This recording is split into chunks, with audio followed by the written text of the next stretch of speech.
Go ahead. Take it from your top 5 and go ahead and defend old Lance there on the plains. All right. Well, I'm gonna start with the obvious number one. I think it's a consensus number one for us and Kirby Smart, and Sure. Mhm.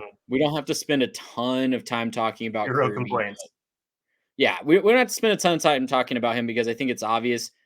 I will say he is the only current college football coach in my mind that could maybe one day challenge Saban as the greatest of all time.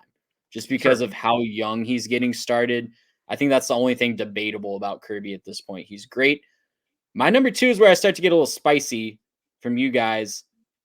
I've got Ryan Day at number two. And here's why I have Ryan Day at number two. Number one, you can count on one hand pretty much the number of losses that he has not to Michigan in his coaching career. Sure. He had a Michigan problem. I will fully give you that. That's a big asterisk. Yeah. Who amongst us did not have a Michigan problem in the college football world over the past 2 years, other There than you go. Kirby Smart? Okay, like Yep. we're giving this guy so much crap, and Well, rightfully so. TCU. Oh, yeah. TCU did. And To be fair. TCU, okay, and TCU, to be fair.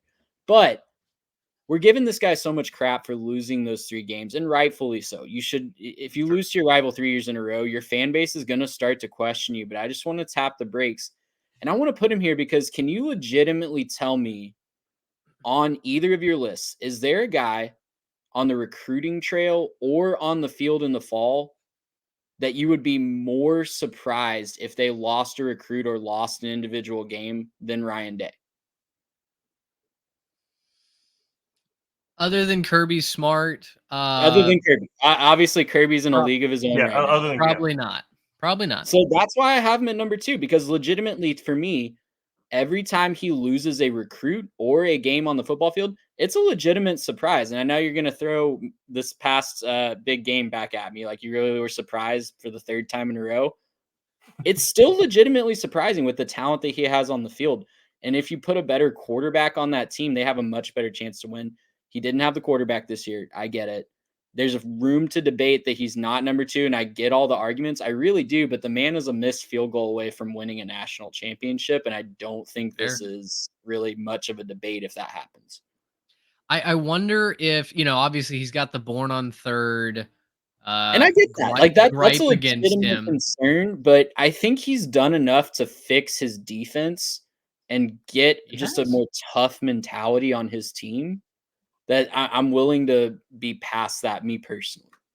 Right. Well, in the few mistakes that he's made in his tenure, right? Saw the defense was absolute garbage. Had no idea what they were doing. They get blitzed by Michigan in the first loss of the big game. So what does he do? He goes out and he gets Jim Knowles.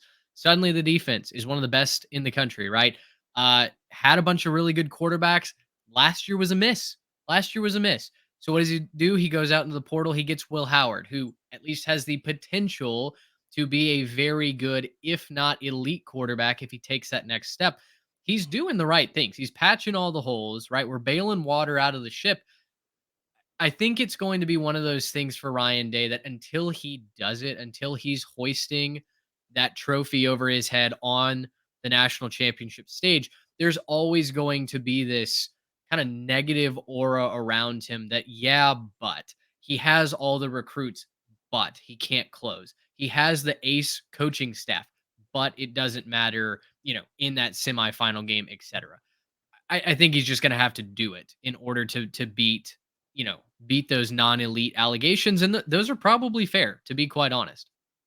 Well, and Yeah. he's also being judged on a different standard. And maybe that's not fair, but he's also being judged as the coach at Ohio State, which Ohio State, one of the best universities, long-standing good, football program. We have no issue there, obviously. But if you're the guy at the head of that program, it comes with different expectations, right? There's and a lot of what I'm going to talk about in my list has to do with like roster construction and like playing the current game.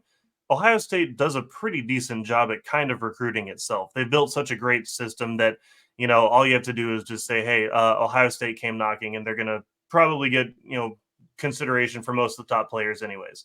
And for me, when I'm looking at what Ryan Day has done, I don't think he's advanced the program from when he took over. I really just don't think that he has. Like they're they went from being national championship, and having all of that to they're still in contention, but I mean, he hasn't beaten Michigan since before COVID. And that's like a weird thing to think about. Like, it's not just 3 straight losses, but they didn't play the COVID year. So you have to go all the way back to 2019 to find the time you beat them. And if you're an Ohio State coach, that's not a small thing. You have to, you have to find ways to beat Michigan. You're not going to beat them every year, but you can't lose 3 in a row. And you certainly can't go that long without being able to say, hey, we won that game. And that's what we've done. In addition to, coming up short, and, he's won some playoff games, which is great.